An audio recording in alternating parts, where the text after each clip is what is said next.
ಮುಳಬಾಗಿಲು ತಾಲೂಕಿನ ಕರವಿರಡ್ಡಹಳ್ಳಿ ಗ್ರಾಮದಲ್ಲಿ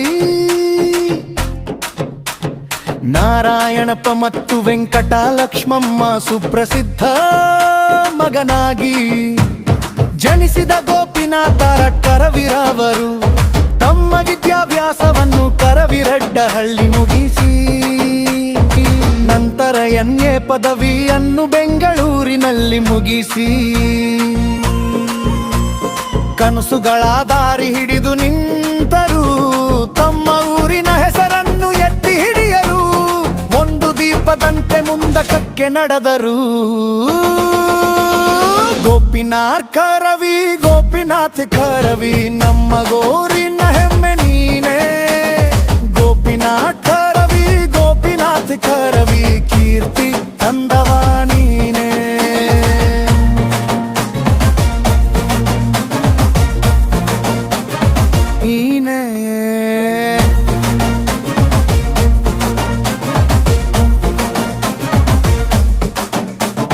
ಕರ್ನಾಟಕ ನೇತಾಜಿ ಚಾರಿಟೇಬಲ್ ಟ್ರಸ್ಟಿಯಿಂದ ಕರ್ನಾಟಕ ರತ್ನಶ್ರೀ ಪ್ರಶಸ್ತಿ ಪಡೆದು ಶಿಕ್ಷಣ ರತ್ನ ಪ್ರಶಸ್ತಿಯನ್ನು ಪಡೆದುಕೊಂಡಿರುತ್ತಾರೆ. ಹಲವಾರು ಕನಸುಗಳನ್ನು ಕಂಡ ಗೋಪಿನಾಥ್ ಕರವಿ ಗ್ರಾಮದ ಕನಸು ಒಂದು ಪುಸ್ತಕವನ್ನು ಬರೆದು ಯುವ ಬರಹಗಾರ ಎಂದು ಹೆಸರು ಪಡೆದುಕೊಂಡರು. ತಾನು ಹುಟ್ಟಿದ ಊರಿಗೆ ಏನು ಮಾಡಬೇಕೆಂದು ಸರ್ ಅವರು ಹೇಳಿದ್ರು, ಅವರ ಹೆಸರಲ್ಲೇ ಇದೆ ಗೋಪಿನಾಥ್ ಕರವಿ ಅಂತೇಳಿ. ಯಾಕಂದ್ರೆ ಅವರ ಒಂದು ಏನು ಹೇಳ್ತಾರಲ್ಲ, ಹೆತ್ತ ತಾಯಿ ಹೊತ್ತ ನಾಡು ಸ್ವರ್ಗಕ್ಕಿಂತ ಮಿಗಿಲು ಅಂತೇಳಿ ಅವರ ಒಂದು ನೆಲದ ಋಣವನ್ನು ತೀರಿಸಿಕೊಳ್ಳಿಕ್ಕೆ ಅವರ ಹೆಸರನ್ನು ಇಟ್ಕೊಂಡಿದ್ದಾರೆ. ಅದಕ್ಕೆ ಆದಿಕವಿ ಪಂಪ ಹೇಳಿದ್ದು, ಯಾರ ಅಂಕುಶಂ ಇಟ್ಟಡಂ ನೆನುವುದೆನ್ನ ಮನಂ ಬನವಾಸಿ ದೇಶಮಂ ಅಂತೇಳಿ. ಯಾಕಂದ್ರೆ ನಮ್ಮ ಒಂದು ಹೆತ್ತ ನೆಲ ಇದೆಯಲ್ಲ, ಅದನ್ನ ಮರಿಲಿಕ್ಕೆ ಸಾಧ್ಯ ಇಲ್ಲ, ನಾವೆಲ್ಲೇ ಹೋದ್ರು ಕೂಡ. ತೊಟ್ಟಿ ಮುಂದೆ ಬಂದವರು ತಿಮ್ಮರಾವುತನಹಳ್ಳಿ ಸರ್ಕಾರಿ ಪ್ರೌಢಶಾಲೆಗೆ ಡಿಕ್ಷನರಿಗಳನ್ನು ವಿತರಣೆ ಮಾಡಿದವರು. ಗೋಪಿನಾಥ್ ಕರವಿ ಗೋಪಿನಾಥ್ ಕರವಿ ಮಂಬೋರಿನ ಹೆಮ್ಮೆ ನೀನೇ. ಗೋಪಿನಾಥ್ ಕರವಿ ಗೋಪಿನಾಥ್ ಕರವಿ ಕೀರ್ತಿ ತಂದವ ನೀನೇ. ವಿದ್ಯೆಗೆ ಬಡತನ ಇಲ್ಲ.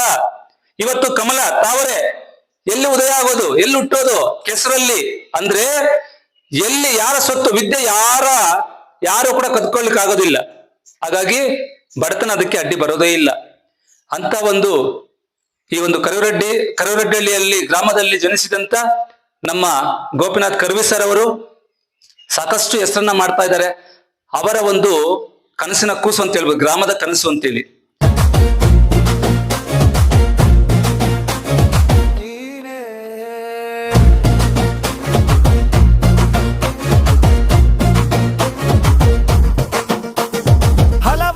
ಸಂಘಟನೆಗಳಲ್ಲಿ ಹೋರಾಟಗಾರರಾಗಿ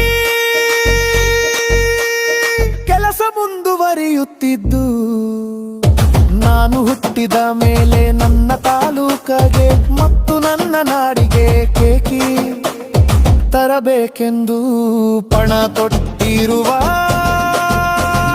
ಗೋಪಿನಾಥ್ ಕರವಿ ಗೋಪಿನಾಥ್ ಕರವಿ ಗೋಪಿನಾಥ್ ಕರವಿ ನಮ್ಮ ಊರಿನ ಹೆಮ್ಮೆ ನೀನೇ.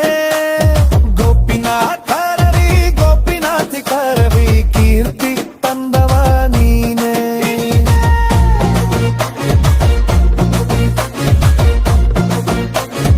ನೀನೇ ಅಂತಂದ್ರೆ ಬಂಧುಗಳೇ, ನಾನು ಗ್ರಾಮದ ಕನಸು ಅನ್ನುವಂತ ಒಂದು ಪುಸ್ತಕವನ್ನ ಬರೆದಿದ್ದೀನಿ. ರಾಜ್ಯಾದ್ಯಂತ ಬಹಳ ವಿಶೇಷವಾದಂತ ಒಂದು ಮನ್ನಣೆಯನ್ನ ಆ ಪುಸ್ತಕ ಪಡ್ಕೊಂಡಿದೆ. ನಾನು ಯಾವರು ಗೊತ್ತಾ ನಿಮ್ಗೆ? ಯಾರಿಗಾದ್ರು ನನ್ನ ಹಳ್ಳಿ ಗೊತ್ತಾ? ಪಕ್ಕದಲ್ಲೇ ಇರುವಂತ ಯಾವರು? ಕರವಿರೆಡ್ಡಿ ಹಳ್ಳಿ. ನಿಮ್ಗೆ ನನ್ನ ಹೆಸರು ಹೇಳ್ತಾ ಹೇಳ್ತಾ ಗೊತ್ತಾಗಿರತ್ತೆ. ಗೋಪಿನಾಥ್ ಕರವಿ ಅಂತ ಅಂತಾರಲ್ಲ, ಅದು ಅಲ್ಲಿಂದನೇ ತಗೊಂಡಿರೋದು. ನಮ್ಮ ಮೂರ ಹೆಸರನ್ನೇ ಅರ್ಧ ಕಟ್ ಮಾಡಿ ಪಕ್ಕದಲ್ಲಿ ಇಟ್ಕೊಂಡಿದೀನಿ, ಹೌದಲ್ವಾ?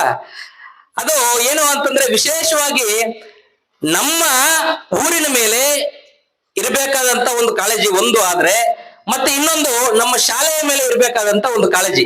ಯಾಕೆ ಮಾತನ್ನ ಹೇಳ್ತಿದ್ದೇನೆ ಅಂತಂದ್ರೆ, Baba Saheb doctor B R Ambedkar ಅವರು ಒಂದು ಮಾತನ್ನ ಹೇಳ್ತಾರೆ, ಏನು ಅಂತಂದ್ರೆ ನೀನು ಸಮಾಜದಿಂದ ಏನನ್ನು ತಗೊಂಡಿದ್ಯೋ ಅದನ್ನ 2 ಪಟ್ಟು ನೀನು ಸಮಾಜಕ್ಕೆ ಕೊಡಬೇಕು.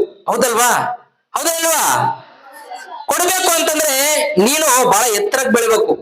ನಿನ್ನ ಹತ್ರ ಊಟ ಇದ್ರೆ ನೀನ್ ಕೊಡ್ತೀಯ. ಹೌದಲ್ವಾ?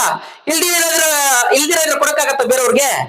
ಹಂಗಾಗಿ ಮೊಟ್ಟ ಮೊದಲನೇ ಬಾರಿಗೆ ಮೇಡಮ್ ಅವರು ಹೇಳಿದ್ರಲ್ಲ, ಬಹಳ ದೊಡ್ಡ ಕನಸನ್ನ ನಾವು ಇಟ್ಕೋಬೇಕು. ಬಹಳ ದೊಡ್ಡ ಕನಸನ್ನ ಇಟ್ಕೊಂಡ್ರೆ ಸಹ ಈಗ ಇಡೀ ರಾಜ್ಯಾದ್ಯಂತ ನನ್ನ ಹೆಸರು ಗೊತ್ತಾಗೋ ತರ ಮಾಡಿದೆ. ಹಂಗಾಗಿ ಮೊಟ್ಟ ಮೊದಲನೇ ಬಾರಿಗೆ ನಮ್ಮ ಗುರುಗಳನ್ನ ನಾವು ಸ್ಮರಿಸ್ಕೊಳ್ಳೇಬೇಕು ಅನ್ನುವಂತ ಮಾತನ್ನ ನೀವು ವಿದ್ಯಾರ್ಥಿಗಳು ಯಾರು ಕೂಡ ಮರೆಯಂಗೇ ಇಲ್ಲ. ಯಾಕೆಂತಂದ್ರೆ ಈಗ ನೋಡಿ, ಸುಮಾರು ವರ್ಷಗಳೇ ಆಗಿತ್ತು ಭಾಗ್ಯವಂತ ಸರ್ ನಾನು ನೋಡಿ ಬಂದ ತಕ್ಷಣ ಸರ್ ನಾನ್ ನಿಮ್ ಶಿಷ್ಯ ಸರ್ ಅಂತಂದೆ. ಅವ್ರಿಗೂ ಖುಷಿ, ನನಗೂ ಖುಷಿ. ಹೌದಲ್ವಾ? ಕನ್ನಡ ಬಹಳ ಅತ್ಯುತ್ತಮವಾದ ಭಾಷೆ. ಈ ಗಡಿನಾಡಲ್ಲಿ ನಾನು ಯಾವುದೋ ಒಂದು ಕಾರ್ಯಕ್ರಮಕ್ಕೆ ಅತಿಥಿಯಾಗಿ ಕರೆದಿದ್ದಾಗ ಹೇಳಿದೆ, ಇದು ಕನ್ನಡ ಅನ್ನೋದು ಅಮೃತ ಭಾಷೆ. ಇದು ಅಮೃತ. ಆ ಭಾಷೆಯನ್ನ ಸವಿತಾ ಹೋದ್ರೆ ಅದು ಅಮೃತವನ್ನ ಉಣಬಡಿಸುತ್ತೆ. ಅದರಲ್ಲಿ ಬೇರೆ ಮಾತೇ ಇಲ್ಲ. ಆದ್ರೆ ಇಂಗ್ಲಿಷ್ ಅನ್ನುವಂತ ಒಂದು ಭಾಷೆ ಇದೆಯಲ್ಲ, ಅದು ಗ್ಲೋಬಲ್ ಭಾಷೆ. ಇಡೀ ಪ್ರಪಂಚದಾದ್ಯಂತ ನಾವ್ ಎಲ್ಲೇ ಹೋದ್ರೂ ಕೂಡ ನಮಗ್ ಬೇಕೇ ಬೇಕಾಗಿರುವಂತ ಒಂದು ಭಾಷೆ ಯಾವುದು ಅಂತಂದ್ರೆ ಅದು ಇಂಗ್ಲಿಷ್ ಭಾಷೆ. ಹೌದಲ್ವಾ? ಹಾಗಾಗಿ ಭಾಷೆಯನ್ನ ಕಲಿಯೋದ್ರಲ್ಲಿ ತಪ್ಪಿಲ್ಲ. ನಾನು ಕೂಡ MA ಇನ್ ಇಂಗ್ಲಿಷ್ ಲಿಟರೇಚರ್ ಮಾಡ್ಕೊಂಡಿದ್ದೀನಿ. ನಾನು ಇಲ್ಲಿ ಓದಿದ್ದು ಕರ್ನಾಟಕದಲ್ಲಿ ಕನ್ನಡ ಮೀಡಿಯಂ. ಹೌದಲ್ವಾ? ಹಾಗಾಗಿ ನಾವೆಲ್ಲ ನಮ್ಮ ರವಿ ಸರ್ ಹೇಳ್ತಿದ್ರಲ್ಲ, ಇಂಗ್ಲಿಷ್ ಅನ್ನುವಂಥದ್ದು ಭಾಷೆ ಬಹಳ ಕಷ್ಟ, ಏನು ಕಬ್ಬಿಣದ ಕಡಲೆ, ಇನ್ನೊಂದು ಅಂತೀವಿ, ಬಹಳ ಕಷ್ಟ ಅಂತ. ನನಗ್ ಕೇಳಿ ಬಹಳ ತುಂಬಾ ಈಸಿ ಆದ ಭಾಷೆ. ಈಗ ನಿಮ್ಗೆ ಈ ಡಿಕ್ಷನರಿ ಕೊಡ್ತೀವಿ. ಈ ಡಿಕ್ಷನರಿ ಕೊಟ್ಟಾದ ಮೇಲೆ ನಿಮ್ಮ ಇಂಗ್ಲಿಷ್ ಶಿಕ್ಷಕರು ಕೂಡ ಇದ್ದಾರೆ ನೋಡಿ, ದಿನಕ್ಕೆ 1 ಪುಟ ಓದಿ. ನಿಮ್ಗೆ ಈಗ ಇಂಗ್ಲಿಷ್ ಬರ್ದಿರ ಇರ್ಬೋದು, ಇಂಗ್ಲಿಷ್ ಓದಕ್ ಬರ್ದಿರ ಇರ್ಬೋದು, ಇಂಗ್ಲಿಷ್ ಕಾಗುಣಿತ ಕಳಿಸ್ತಾರಲ್ಲ, ಇಂಗ್ಲಿಷ್ ಕೆ ಅದು ಕೂಡ ಬರ್ದಿರ ಇರ್ಬೋದು, ಏನು ಬರ್ದಿರ ಇರ್ಬೋದು, ಪರವಾಗಿಲ್ಲ, ಏನ್ ತೊಂದ್ರೆ ಇಲ್ಲ. ಆದ್ರೆ ಈ ಕ್ಷಣಕ್ಕೆ ಶುರು ಮಾಡಿದ್ರೆ ನೀವು ಒಂದು 6 ತಿಂಗಳಲ್ಲಿ ಎಕ್ಸ್ಪರ್ಟ್ ಆಗ್ಬೋದು. ಆ ಕಾರಣಕ್ಕೆ ಇದ್ರ ಬಗ್ಗೆ ಮಾತಾಡಲೇಬೇಕು ಅಂತ ಹೇಳ್ಬಿಟ್ಟು ಈ ಡಿಕ್ಷನರಿ ಕೊಡುವಂತ ಈ ಒಂದು ಕಾರ್ಯಕ್ರಮಕ್ಕೆ ಮುಖ್ಯ ಉದ್ದೇಶ ಹೇಳ್ಬಿಡ್ತೀನಿ. MN ರಾವ್ ಸರ್ ಅವರು, ರಾವ್ ಅಂತ ಗ್ರಾಮ ವಿಕಾಸ ಅನ್ನುವಂತಹ ಒಂದು ಸಂಸ್ಥೆ ಇದೆ. ಇಲ್ಲಿ ದೊಡ್ಡ ಹೊನ್ನೆಶೆಟ್ಟಳ್ಳಿ ಅಂತಿದೆಯಲ್ಲ, ದೇವರ ಸಮುದ್ರದ ಹತ್ರ, ಅಲ್ಲಿ ಗ್ರಾಮ ವಿಕಾಸ ಅನ್ನುವಂತ ಸಂಸ್ಥೆ ಇದೆ. ಅವ್ರ ಜೊತೆ ನಾನು ಈ ಗ್ರಾಮದ ಕನಸು ಪುಸ್ತಕದ ಬಗ್ಗೆ ಮಾತಾಡ್ತಾ ಇರ್ಬೇಕಾದ್ರೆ, ಸರ್ ಏನಾದ್ರೂ ಮಾಡ್ಬೇಕು ಸರ್, ನಾನು ಈ ರೀತಿಯಾದಂತ ಒಂದು ಪುಸ್ತಕ ಬರೆದಿದ್ದೀನಿ, ಇದಕ್ಕೆ ನೀವು ಸಲಹೆ ಕೊಡಿ ಅಂತ ಕೇಳಿದಾಗ, ಗೋಪಿನಾಥ್, ನಿಮ್ಮಂತ ಯುವಕರು ಬೇಕಾಗಿದ್ದಾರೆ. ಕೆಲಸ ಮಾಡಕ್ ತುಂಬಾ ಇದೆ. ನಮ್ಮ ಹತ್ರ 500 ಡಿಕ್ಷನರೀಸ್ ಇದೆ. ಕೊಡೋರಿಲ್ಲ, ಎತ್ಕೊಂಡೋಗಿ ಒಂದು ಕಾರ್ಯಕ್ರಮ ಮಾಡಿ ಕೊಡೋರಿಲ್ಲ, ನೀವು ಮಾಡಿ ಅಂತಂದ್ರು. ನಾನು, ಸರ್ ದಯವಿಟ್ಟು ಕೊಡಿ ಸರ್, ವಿತಿನ್ ಸೆಕೆಂಡ್ಸ್ ಅಲ್ಲಿ, ಬೇರೆ ಇನ್ನೊಂದು ಸೆಕೆಂಡ್ ಯೋಚನೆ ಮಾಡಿಲ್ಲ. ತಿಮ್ಮರಾವತ್ನಹಳ್ಳಿ ಅಂತ ಒಂದು ಪ್ರೌಢಶಾಲೆ ಇದೆ.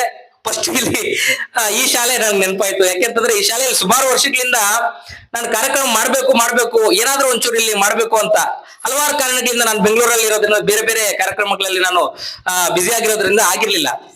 ಫಸ್ಟ್ ಈ ಶಾಲೆ, ಮತ್ತೆ ಮಲಾಯಕ್ನಹಳ್ಳಿ ಶಾಲೆ, ಮತ್ತೆ ನಮ್ಮೂರು ಪ್ರಾಥಮಿಕ ಹಿರಿಯ ಪ್ರಾಥಮಿಕ ಶಾಲೆ ನೆನಪಾಯ್ತು. ಹಾಗಾಗಿ ಅವರು ಮಾಡಿ ಗೋಪಿನಾಥ್ ಅಂತಂದ್ರು. ಅದಾದ್ಮೇಲೆ ನಮ್ಮ ಪುಸ್ತಕನೂ ರಿಲೀಸ್ ಆಯ್ತು. ರಿಲೀಸ್ ಆದ್ಮೇಲೆ ಅವ್ರು ತೀರ್ಕೊಂಡ್ರು. ಆಕ್ಚುಲಿ ಅವ್ರಿಲ್ಲ ಈಗ. ಆದ್ರೆ ನನಗ್ ನೆನಪಿತ್ತು, ಗಿರಿಜಾ ಮೇಡಮ್ ಅಂತ ಅವ್ರ ಸ್ಥಾನಕ್ಕೆ ಬಂದಿದ್ದಾರೆ ಈಗ ಇನ್ನೊಬ್ರು. ಅವ್ರನ್ನ ಕೇಳಿದೆ, ಮೇಡಮ್ ಈ ರೀತಿ ರಾವ್ ಸರ್ ಅವ್ರು ಹಿಂಗ್ ಹೇಳಿದ್ರು, ಡಿಕ್ಷನರೀಸ್ ಇದೆಯಂತೆ, ನಾನು ಇಲ್ಲಿ ನಮ್ಮ ಮಕ್ಕಳು ಕೊಡ್ಬೇಕಾಗಿದೆ, ಇದು ಬಹಳ ಉತ್ತಮವಾದಂತ ಕೆಲಸ ಮೇಡಮ್, ದಯಮಾಡಿ ಕೊಡಿ ಅಂತ ಹೇಳಿದಾಗ, ನಾನು ಚೆಕ್ ಮಾಡಿ ನೋಡ್ತೀನಿ ಅಂತಂದ್ರು. ಚೆಕ್ ಮಾಡಿದ್ರು. ನಾವ್ ಯಾವ ರೀತಿ ಅಂತಂದ್ರೆ ಬಿಸಿ ಅಂತೀವಿ, ಬಿಸಿ ಲೈಫ್ ಅಲ್ವಾ, ನಮ್ಗೆ ಏನಂತಂದ್ರೆ ತುಂಬಾ ಟೈಮ್ ಇಲ್ಲ ಅಂತ ಅಂತಿರ್ತೀವಿ ಯಾವಾಗ್ಲೂ ಕೂಡ. ನಾನು ಯಾವ್ದೋ ಒಂದು ಬುಕ್ ಬ್ರಹ್ಮ ಅನ್ನುವಂತ ಒಂದು ಚಾನೆಲ್ ಅಲ್ಲಿ ಇಂಟರ್ವ್ಯೂ ಕೊಡುವಾಗ ಹೇಳಿದೆ ನಾನು, ಏನಪ್ಪಾ ಅಂತಂದ್ರೆ ಟೈಮ್ ಇಲ್ಲ ಅಂತೀವಲ್ವ, ಯಾರಿಗೆ ಟೈಮ್ ಇರಲ್ಲ ಗೊತ್ತಾ? ಯಾರು ಭೂಮಿ ಮೇಲೆ ಇರಲ್ವೋ ಅವ್ರಿಗೆ ಟೈಮ್ ಇರಲ್ಲ. ಹೌದಲ್ವಾ? ನಿಮ್ಗೆಲ್ಲ ಟೈಮ್ ಇದೆಯಾ ಅಲ್ವಾ? ಇದೆಯಾ? ಸದ್ಯ ನಿಮ್ಗೆ ಟೈಮ್ ಇದೆ ಅಲ್ವಾ? ನಮಗೆಲ್ಲ ಟೈಮ್ ಇದೆ. ಹೌದಲ್ವಾ? ನಮ್ಗೆ ಗೊತ್ತಿಲ್ದಿರೋನೆ ಹಲವಾರು ತಪ್ಪು ವಾಕ್ಯಗಳನ್ನ ನಾವು ಪ್ರೊನೌನ್ಸ್ ಮಾಡ್ತಾ ಇರ್ತೀವಿ, ಹೇಳ್ತಾ ಇರ್ತೀವಿ. ನಾನು ಟೈಮ್ ಇಲ್ಲ ಅನ್ನೋದು. ಟೈಮ್ ಇದೆಯಾ ಇಲ್ವಾ? ನಮ್ಗೆ ಟೈಮ್ ಇದೆ. ಮತ್ತೆ ನಾನು ಕೋಪ ಬಂದ್ಬಿಡತ್ತೆ ಅಂತ, ನಮ್ ಸಿಕ್ಕಾಪಟ್ಟೆ ಕೋಪ ಬಂದಿದೆ ಅಂತಂತೀವಿ ನಾವು. ಎಲ್ಲಿ ಭೂಮಿಯಿಂದ ಬರುತ್ತಾ, ಆಕಾಶದಿಂದ ಬರುತ್ತಾ ಕೋಪ? ಎಲ್ಲಿಂದ ಬರುತ್ತೆ? ನಾವೇ ಮಾಡ್ಕೊಂತೀವಿ. ಹೌದಲ್ವಾ? ಕರೆಕ್ಟಾ ಇಲ್ವಾ? ಈ ರೀತಿ ಹಲವಾರು ತಪ್ಪು ಕಲ್ಪನೆಗಳನ್ನ ನಮಗೆ ಗೊತ್ತಿದ್ದೀರಾ ನಮ್ಮ ತಲೆ ಒಳಗಡೆ ತೋರಿಸ್ಬಿಟ್ಟಿರ್ತಾರೆ. ಹಾಗಾಗಿ ಬಂಧುಗಳೇ, ನೀವೆಲ್ಲ ಕೂಡ ಮೊದಲನೇ ಬಾರಿಗೆ ನೀವೆಲ್ಲ ಕೂಡ ದೊಡ್ಡ ಚಪ್ಪಾಳೆ ಹೊಡಿಬೇಕು. ಏನೋ ಗೊತ್ತಾ? ಈ ಶಾಲೆಯಲ್ಲಿ ಓದ್ತಾ ಇರೋದಕ್ಕೆ ಜೋರ ಚಪ್ಪಾಳೆ ಹೊಡಿರಿ. ಏನಕ್ಕೆ ಅಂತ ಹೇಳ್ತೀನಿ ನಾನು. ನಮ್ಮ ಮುಖ್ಯೋಪಾಧ್ಯಾಯರು ಈಗಾಗಲೇ ಹೇಳಿದ್ದಾರೆ ಏನಂತ, ಇಡೀ ಕರ್ನಾಟಕಾದ್ಯಂತ ಬಹಳ ಅತ್ಯುತ್ತಮವಾದಂತ ಫಲಿತಾಂಶವನ್ನ ತಂದುಕೊಟ್ಟಿದೆ ಅಂತ. ನಿಜವಾಗ್ಲೂ ಕೂಡ ಈ ತಿಮ್ಮರಾವತ್ನಹಳ್ಳಿಯ ಈ ವಾತಾವರಣ ಇದೆಯಲ್ಲ, ಸುತ್ತಮುತ್ತ ಈ ಹಸಿರು ವಾತಾವರಣ ಇದೆಯಲ್ಲ, ಇದರ ಜೊತೆಗೆ ಇವು ಬಹಳ ಅತ್ಯುತ್ತಮವಾದ ಶೈಕ್ಷಣಿಕ ವಾತಾವರಣ ಇಲ್ಲಿದೆ ಅನ್ನುವಂತ ಮಾತನ್ನ ಹೇಳಲಿಕ್ಕೆ ನಾನು ಬಯಸ್ತೀನಿ. ಅದೇ ಕಾರಣಕ್ಕೆ ಮೊದಲನೇ ಕಾರ್ಯಕ್ರಮ ಇಲ್ಲಿ ಮಾಡ್ಲೇಬೇಕು ಅಂತೇಳಿ ನಾನು ಹೇಳ್ತೀನಿ. ಈಗ ಗ್ರಾಮ ಬೆಳಕು ಸಂಸ್ಥೆ ಅಂತ ಅನ್ನುವಂತ ಒಂದು ಸಂಸ್ಥೆಯನ್ನ ನಾವು ನಮ್ಮ ಕೆಲಸ ನೋಡ್ಕೊಂಡೆ. ಈ ಸಂಸ್ಥೆ ಏನಕ್ಕಪ್ಪ ಅಂತಂದ್ರೆ, ನಾವು ನಮ್ಮ ಒಂದು ವಿಚಾರಗಳು ಬರೀ ಬರವಣಿಗೆಯಲ್ಲಿ ಇರಬಾರ್ದು, ಬರೀ ಮಾತಲ್ಲಿ ಮಾತ್ರ ಇರಬಾರ್ದು, ಕೃತಿಯಲ್ಲಿ ಇರ್ಬೇಕು. ಹೌದಲ್ವಾ? ನಾನು ಒಂದು ಪುಸ್ತಕ ಬರೆದೆ, ಅಲ್ಲಿ ಹೀಗಿರ್ಬೇಕು, ನಾವು ಹಿಂಗೆಲ್ಲ ಮಾಡ್ಬೋದು, ಇಡೀ ಕರ್ನಾಟಕದಾದ್ಯಂತ ಇಡೀ ದೇಶಾದ್ಯಂತ ಇರುವಂತ ಎಲ್ಲ ಹಳ್ಳಿಗಳು ಕೂಡ ಈ ರೀತಿ ಅಭಿವೃದ್ಧಿ ಆಗ್ಬೋದು ಅಂತ ಪುಸ್ತಕ ಬರೆದಿದ್ದೀನಿ. ನಾನೇನಾದ್ರೂ ಮಾಡ್ಬೇಕಲ್ಲವಂತೆ, ಹೌದಲ್ವಾ? ಹಂಗಾಗಿ ಯಾವ ಸಮಯದಲ್ಲಿ ನಾನು ಫ್ರೀ ಇರ್ತೀನೋ ಆ ಟೈಮಲ್ಲಿ ಏನಾದ್ರೂ ಒಂಚೂರು ಕೆಲಸ ಮಾಡೋಣ ಅನ್ನುವಂತ ಒಂದು ಉದ್ದೇಶದಿಂದ ನಾವು ನಮ್ಮ ಸ್ನೇಹಿತರೆಲ್ಲ ಸೇರಿ ಗ್ರಾಮ ಬೆಳಕು ಸಂಸ್ಥೆ ಅನ್ನುವಂತ ಒಂದು ಸಂಸ್ಥೆಯನ್ನ ನಾವು ಕಟ್ಟಿಕೊಂಡು, ಈಗ ಯಾವ ರೀತಿ ಅಂತಂದ್ರೆ, ರಾವ್ ಸರ್ ಮತ್ತೆ ಗಿರಿಜಾ ಮೇಡಮ್ ಅವರು ಡಿಕ್ಷನರಿ ಇದೆ ಅಂತಂದ್ರು, ಇಲ್ಲ ತಲುಪಿಸ್ಬೇಕಲ್ವಾ? ನೀವು ಅಂದ್ಕೊಳ್ಳಿ, ನೀವು ಯಾವ ಎತ್ತರಕ್ಕಾದ ಅತಿ ಎತ್ತರಕ್ಕೆ ನೀವು ನಿಮ್ಮ ಗುರಿಗಳಿರ್ಬೇಕು ಯಾವತ್ತೂ ಕೂಡ. ಇಲ್ಲೇ ಸಣ್ಣ ಸಣ್ಣ ಒಂದು ಜಾಬ್ ಸಾಕು, ಸಣ್ಣ ಸಣ್ಣ ಕೆಲಸ ಸಾಕು ಅಂತಿದ್ರೆ ನಾವು ಸಣ್ಣ ಸಣ್ಣ ಕೆಲಸದಲ್ಲೇ ಇರ್ತೀರಾ. ಅದೇ ದೊಡ್ಡ ದೊಡ್ಡ ಕೆಲಸ ಬೇಕು, ನನಗೆ ದೊಡ್ಡ ಪೊಸಿಷನ್ಗೆ ಹೋಗ್ಬೇಕು, ನಾನು IAS ಆಗ್ಬೇಕು, IPS ಆಗ್ಬೇಕು ಅನ್ನುವಂತ ಒಂದು ಮಾತುಗಳನ್ನ, ಅನ್ನುವಂತ ಒಂದು ಆತ್ಮವಿಶ್ವಾಸವನ್ನ, ಅನ್ನುವಂತ ಒಂದು ಕನಸುಗಳನ್ನ ನೀವು ಕಂಡಿದ್ದೆ ಆದ್ರೆ ಖಂಡಿತ ನೀವು ರೀಚ್ ಆಗೇ ಆಗ್ತೀರಾ. ಮೊದಲನೇದಾಗಿ ಜ್ಞಾನವನ್ನ ಸಂಪಾದನೆ ಮಾಡ್ಕೋಬೇಕು ನಾವೆಲ್ಲ, ಹೌದಲ್ವಾ? ಈಗ ದುಡ್ಡು ಸಂಪಾದನೆ ಮಾಡಕ್ಕಾಗಲ್ಲ, ಅದಾದ ನಂತರ ಸಂಪತ್ತು ಕೂಡ ಸಂಪಾದನೆ ಮಾಡ್ಬೇಕು. ನಮಗೆ ಗೊತ್ತಿಲ್ದಿರ ಸಿಂಪಲ್ ಆಗಿರಪ್ಪ ಅಂತ ಹೇಳ್ಬಿಡ್ತಾರೆ. ನಾನು ಈಗ ನೆನೆಸ್ಕೊಳ್ಳೇಬೇಕು. ರವಿ ಸರ್ ಕೋಟ್ ಬೇಕಾ ಅಂತಂದ್ರು, ಆ ಕಾರ್ಯಕ್ರಮ ಮುಗಿಸ್ಕೊಂಡು, ಸರ್ ಮಕ್ಕಳು ನೋಡ್ಲೇಬೇಕು, ಕೋಟಲ್ಲಿ ಹೋಗೋಣ ಬನ್ನಿ ಅಂತಂದೆ. ಯಾಕೆ ಅಂತಂದ್ರೆ, ಬಾಬಾ ಸಾಹೇಬ್ನ ಯಾವತ್ತಾದ್ರೂ ನಾರ್ಮಲ್ ಡ್ರೆಸ್ ಅಲ್ಲಿ ನೋಡಿದಿರಾ ನೀವು? ಯಾವ ಡ್ರೆಸ್ ಅಲ್ಲಿ ನೋಡ್ತೀರಾ? ಕೋಟಲ್ಲಿ, ಸೂಟು ಕೋಟಲ್ಲಿ ನೋಡ್ತೀರಾ, ಹೌದಲ್ವಾ? ನೀವು ಕೂಡ ಬಾಬಾ ಸಾಹೇಬ್ರು ಏನ್ ಬಯಸಿದ್ರು ಅಂತಂದ್ರೆ, ಪ್ರತಿಯೊಬ್ಬ ಭಾರತೀಯರು ಕೂಡ ಈ ರೀತಿ ಸೂಟ್ ಹಾಕೋಬೇಕು, ನಾರ್ಮಲ್ ಡ್ರೆಸ್ ಅಲ್ಲ ಅಂತ. ಅಂದ್ರೆ ನಮ್ಮ ವ್ಯಕ್ತಿತ್ವದಲ್ಲೂ ಶ್ರೀಮಂತಿಕೆ ಇರಬೇಕು, ನಮ್ಮ ಜ್ಞಾನದಲ್ಲೂ ಶ್ರೀಮಂತಿಕೆ ಇರಬೇಕು, ನಮ್ಮ ನಡವಳಿಕೆಯಲ್ಲೂ ಕೂಡ ಶ್ರೀಮಂತಿಕೆ ಇರಬೇಕು. ಹಾಗಾಗಿ ಮೊದಲು ನಾವು ಕನಸ್ಕೊಂಡ್ರೆ ನಾನು ಶ್ರೀಮಂತ ಆಗ್ಬೇಕು, ಅಥವಾ ನಾನು ಜ್ಞಾನದಲ್ಲಿ ಶ್ರೀಮಂತ ಆಗ್ಬೇಕು ಅನ್ನುವಂತ ಕನಸ್ಕೊಂಡ್ರೆ ಖಂಡಿತ ಆಗೇ ಆಗತ್ತೆ ಅನ್ನುವಂತಹ ಮಾತನ್ನ ಹೇಳ್ತಾ, ಬಂಧುಗಳೇ, ಈ ಒಂದು ಶಾಲೆಯಲ್ಲಿ ಓದ್ತಿರೋದಕ್ಕೆ ನೀವೆಲ್ಲ ಕೂಡ ನಿಜವಾಗ್ಲೂ ಕೂಡ ಅದೃಷ್ಟವಂತರು ಅಂತ ನಾನು ಭಾವಿಸಿದ್ದೀನಿ.